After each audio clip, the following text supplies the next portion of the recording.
Hello everyone, আমার এই ছোট ভিডিওটা আমার তারাপীঠ দর্শনের পাশাপাশি আরও 5টা শক্তিপীঠ দর্শন নিয়ে। যাওয়া আসা দুটোই কুলিক এক্সপ্রেসে, আর আমার এই প্ল্যানটা যাওয়া আসা মিলিয়ে টোটাল 3 দিনের ছিল। যেহেতু 5টা শক্তিপীঠের মধ্যে ডিস্টেন্স অনেকটাই বেশি, তাই আমরা দ্বিতীয় দিনটা শক্তিপীঠ দর্শনের জন্যই রেখেছিলাম। তারাপীঠ পৌঁছেই প্রথমে মা তারার ভোগ খাওয়ার সৌভাগ্য হয়ে গেল। তারপরে আমরা সন্ধেবেলা মা তারা, চন্দ্রচূড় ভৈরব বাবা আর অন্যান্য দেবদেবীর দর্শন করলাম।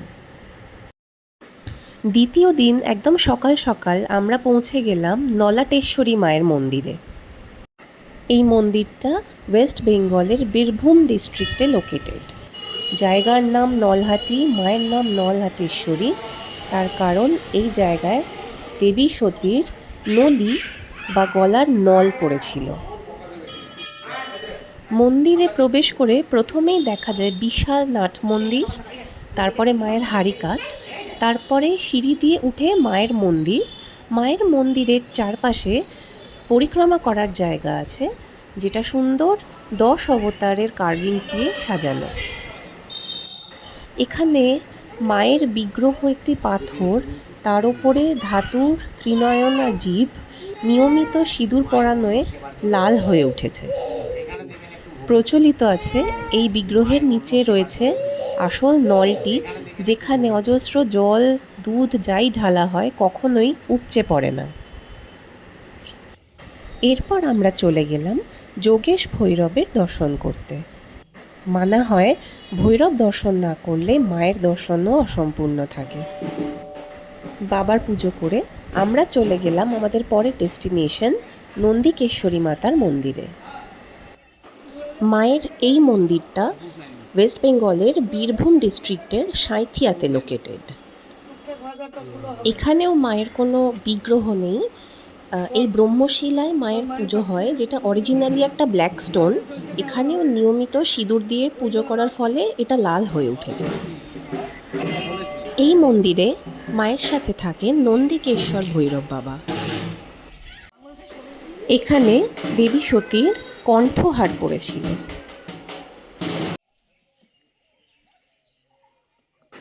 আমাদের পরের ডেস্টিনেশন বক্রেশ্বরের মহিষমর্দিনী শক্তিপীঠ। এই জায়গার আরেকটা অ্যাট্রাকশন হলো এখানকার গরম জলের কুণ্ড বা হট স্প্রিংগুলো। এই কুণ্ডের জলে নামার ব্যবস্থাও আছে। এই জল মিনারেলি খুবই রিচ আর থেরাপিউটিক বা হিলিং প্রপার্টিজও রাখে। এই হট স্প্রিংগুলোর টেম্পারেচার 60 থেকে 90 ডিগ্রি সেলসিয়াস অবধি ভ্যারি করে।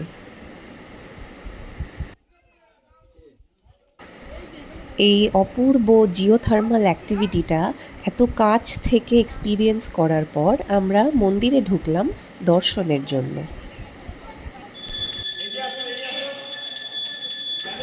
এখানে মায়ের ভৈরব রূপে রয়েছেন বাবা বক্রনাথ বা বক্রেশ্বর।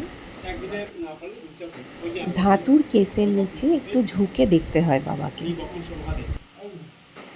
বক্রনাথ মন্দিরের পাশের মন্দিরেই এই দশভুজা মহিষমর্দিনী মায়ের মন্দির। মায়ের বিগ্রহের নিচে মায়ের ব্রহ্মশিলা রয়েছে, ওখানেই পুজো হয়। এই পীঠে দেবী সতীর ভুরু ও তার মাঝের অংশ পড়েছিল।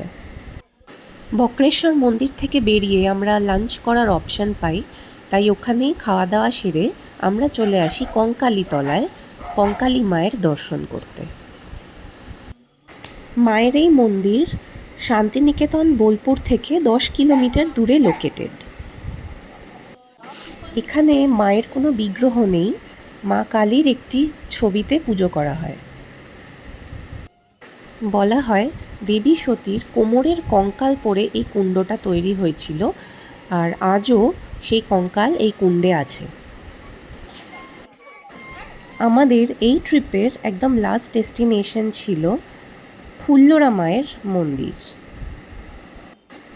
এখানে দেবী সতীর নিচের ঠোঁট পড়েছিল, আর এখানেও নিয়মিত সিঁদুর দিয়ে পুজো করার ফলে মা লাল হয়ে উঠেছে। মায়ের সাথে এই মন্দিরে থাকেন বিশ্বেশ ভৈরব। তো ফুল্লরা মায়ের দর্শন করেই এইবারের মতন এই ট্রিপটা আমার শেষ হয়েছিল। পরের দিন সকালবেলা একবার মা তারার দর্শন করে আমরা সবাই বেরিয়ে পড়ি আবার বাড়ি ফেরার জন্য। আর এই ভিডিওটাও আজকে এখানেই শেষ করব। অন্য একটা ভিডিও নিয়ে আবার ফিরবো অন্য একটা এক্সপিরিয়েন্সের সাথে। Till then, by.